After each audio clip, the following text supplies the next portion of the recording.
चौखट पर, अपने घर के बाहर के चौक पर, तुलसी के क्यारे पर, जिसके द्वार से ये 5 दीप निकल कर जाएं लक्ष्मी, तो देव दीपावली के दिन उनके घर में प्रवेश करना, तो वर्ष भर निकल कर बाहर मत जाना, साल भर निकल कर बाहर मत जाना। दीपावली के दिन जितना लक्ष्मी का प्रभाव है उससे 1000 गुना ज्यादा प्रभाव लक्ष्मी जी का देव दीपावली के दिन होता है। कार्तिक की पूर्णिमा के दिन जो व्यक्ति किसी जलाशय पर, नदी, तालाब, बावड़ी, कुआं, जहां भी जलाशय हो उस तट पर जाकर दीप लगाएगा तो उसने जो 3 दिन दान करा है उसका पुण्य उसके खाते में लाख गुना होकर चला जाएगा। लोग इसको देव दीपावली कहते हैं क्योंकि वो पुण्य लक्ष्मी जी छुड़ा कर लाई थी और इतनी दीप उत्सव मनाया गया था लक्ष्मी जी के लिए कि वारी लक्ष्मी वाह, तूने जगत का कल्याण कर दिया, तूने जगत का उद्धार कर दिया।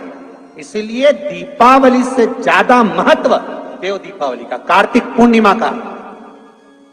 धनतेरस, रूप 1400, दिवाली पे तुमने कितनी भी पूजन करी हो, कितना भी दिया लगाया, पर उसका जो पुण्य है तुम्हें मिलेगा तो कार्तिक पूर्णिमा के दिन मिलेगा, जब तुम दीप दान करने किसी नदी, तालाब, बावड़ी, कुआं, तालाब पर पहुंचोगे। वहां नहीं जाओगे तो पीपल के पेड़ के नीचे, वहां नहीं जाओ तो आंवले के पेड़ के नीचे, पर वहां दिया दान होना चाहिए। और कई लोगों का नियम है साहब, आज भी कार्तिक पूर्णिमा के दिन दीप दान करते, पर दीप दान का भी लोगों ने गलत एक तरीका निकाल लिया। महाराज, दीपदान का भी गलत तरीका निकाला। दीपदान कहां होता है? नदी, तालाब, सरोवर, कुंड, बावड़ी, कुआं, जहां पानी होता है उसके घाट पर लोग दिया दान कैसा करते हैं? सारी फुलझड़ी, फटाका, मिठाई का डब्बा, इनका जो खाली खाली डब्बा बच जाता है खुद तो खा जाती, और जो बचा हुआ खाली डब्बा होता है उसको इकट्ठा कर करके रख ले। कार्तिक पूर्णिमा सौभाग्य की वस्तु का जो दान होता है उसको हमारे यहाँ सुहागन नारी के लिए महादान कहा गया। कार्तिक पूर्णिमा का केवल एक दिन स्कंद पुराण में लिखा है, जरा अच्छे से पढ़िएगा कार्तिक खंड, स्कंद पुराण का कार्तिक खंड अच्छे से पढ़ना, जिसमें लिखा है कार्तिक पूर्णिमा के दिन जो सौभाग्यवती नारी, दीपदान होता है शाम को, उसके प्रथम में सुबह से लेकर शाम तक के पहले जो सौभाग्य की वस्तु दान करती है उसका सौभाग्य मेरा कन्हैया अमर कर। कार्तिक पूर्णिमा कहते हैं काशी में देव दीपावली होती है, काशी में देव दीपावली होती है, बड़ी बड़ी भव्य रूप में होती है। क्यों होती है? क्योंकि इस काशी की पवित्र भूमि पर भगवान नारायण लक्ष्मी जी को लेकर आए थे और लक्ष्मी जी कह रही थी कि सारा वैभव मेरा है। जब लक्ष्मी जी गई वैभव देने के लिए, लक्ष्मी के पास में वैभव नहीं बचा था, वैभव नहीं था, तब बाबा भगवान नारायण लक्ष्मी जी को लेकर काशी की पवित्र भूमि पर आ गए। विश्वनाथ की धरा पर लाकर माता लक्ष्मी को खड़ा कर दिया और लक्ष्मी जी से कहा, झोली पसार कर मांग। लक्ष्मी, ये वो कुबेरेश्वर महादेव है, ये वो विश्वनाथ है जो दुनिया का भंडार भरता है, तो तुझे भी वैभव देगा। तब मेरे कुबेरेश्वर बाबा ने लक्ष्मी की झोली में वैभव दिया। अगर कार्तिक पूर्णिमा हो, शरद पूर्णिमा हो, ये दोनों पूर्णिमा पर, पूर्णिमा के दिन आप शाम को प्रदोष काल के समय 4:30 बजे से 6 बजे के बीच में 1 लोटा पानी, उसमें 5 बेलपत्र रखकर, 1 कमलगट्टा डालकर भगवान चंद्रेश्वर महादेव के नाम से भगवान शंकर को चढ़ा दीजिए। आपकी जो कामना हो वो कामना कर कर चढ़ाएं, विनती करें चंद्रेश्वर महादेव को और निवेदन करें कि हमारा ये कार्य सफल हो। कार्तिक पूर्णिमा तक क्या फल? कार्तिक के महीने में सुंदर पवित्र देव दीपावली शिव महापुराण की कथा चल रही है। भाव से देव दीपावली का महोत्सव आप आनंद के साथ मनाइए।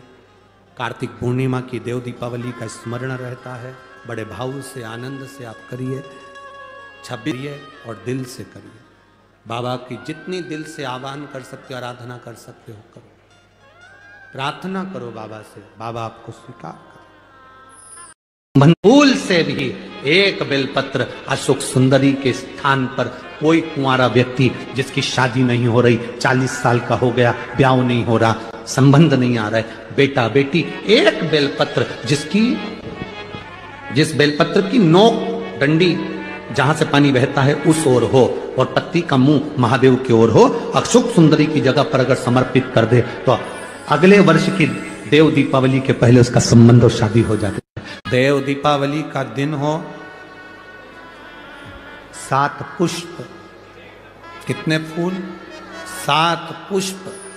देव दीपावली के दिन कोई भी 7 पुष्प, कोई भी जो तुमको मिल जाए, 7 पुष्प अपने घर के पास में, घर के अंदर जो मटका होता है, हंडा होता है, पानी का बर्तन होता है, रसोई घर में जहाँ तुम पानी भर कर रखते हो, 7 पुष्प को उस स्थान पर रखिए देव दीपावली के दिन। और देव दीपावली के दिन सुबह के समय पर अपने उस परिंडे की जगह पर, मटके वाली जगह पर, हंडे वाली जगह पर रखकर 7 घी के दीप रसोई घर के अंदर प्रज्वलित करिए। 7 दीप की पूजन करिए और पूजन कर कर वो 7 पुष्प जब दीप ठंडे हो जाएं, पूर्ण तरह से आनंद के साथ सुबह के समय जब आप पूजन कर लें, उन 7 पुष्प को दिन भर में से कभी भी देवाधिदेव महादेव के दरवाजे पर, शिव के दरवाजे से मतलब है शंकर के ऊपर, अगर शिव के मंदिर नहीं जा सकते तो बेलपत्री के नीचे, बेलपत्री के नीचे भी नहीं जा सकते तो पवित्र नदी के तट पर, या पीपल के वृक्ष के नीचे, या आंवले के वृक्ष के नीचे वो 7 पुष्प को अपनी कामना कर कर लक्ष्मी प्राप्ति के लिए कुछ देर रख दें। रखने के बाद एक पुष्प उसमें से वापिस बाबा से कुबेर भंडारी का भंडार भरने के लिए लेकर आए, उसको अपने पास में रख कर देखना। अगले साल जब देव दीपावली आएगी तब तुम्हें याद आएगी कि बाबा ने भंडार भरा, खाली नहीं रखा। तो 7 पुष्प 7 दीप, सुख देने वाली देव दीपावली सुनेंगे हम उसको। सहज नहीं है शिव। एक देव दीपावली आती है, कभी तुम लोगों ने पढ़ा? पंचांग में, कैलेंडर में उसका वर्णन आता है। पढ़िए देव दीपावली, अरे बोलो तो जम के पढ़िए। एक देव दीपावली आती है, एक दीपावली, एक देव दीपावली। इन दोनों दीपावली के दिन अगर प्रयास करना, अगर बहुत कष्टमय जीवन चल रहा हो, फैक्ट्री भी ना चले, दुकान भी ना चले, व्यापार भी ना चले और कर्जा बढ़ते जा रहा हो, टेंशन ही टेंशन पूरी जिंदगी में हो रहा हो, कहीं से संपदा आ नहीं रही हो, धक्के की जिंदगी चल रही हो, तो एक बार मधु का प्रयोग कर कर देखना। महालक्ष्मी की अगर पूजन कर रहे हो देव दीपावली पर या दीपावली पर, तो पान के पत्ते पर एक शहद की बिंदी रखकर लक्ष्मी जी को भोग लगाइए और शंकर जी के मंदिर में उसी दीपावली को या देव दीपावली पर शंकर भगवान के शिवलिंग पर एक पत्ते पर या पुष्प पर एक बूंद शहद लगाकर शिव जी को समर्पित कर कर देखिए। अगला वर्ष तक इंतजार करना, बाबा आपकी जिंदगी में 4 चांद ना लगा दे उस मधु के बल पर, तो आनंद के लिए प्रयास करिए। मधु में क्या बल है? ये शिव महापुराण की कथा कर रही है। लक्ष्मी जी को श्राप दिया गया, तू अश्व की योनि में जाएगी, अश्वी बनेगी, घोड़ी बनेगी। भगवान नारायण ने लक्ष्मी को पृथ्वी पर भेज दिया। लक्ष्मी जी पूरी रात्रि, अमावस्या की रात्रि अंधेरे में भ्रमण कर रही हैं, कहीं उनको जगह नहीं मिली। एक दरवाजा खुला था, दीपक टिमटिमा रहा था, लक्ष्मी जी उसमें प्रवेश कर गई। बूढ़ी माँ कपड़े बना रही थी, भोजन मंगा, भोजन था नहीं। बूढ़ी माँ ने शहद का डब्बा ढूंढ लिया, मधु की डब्बी ढूंढ ली। उस मधु की डब्बी को, उस शहद की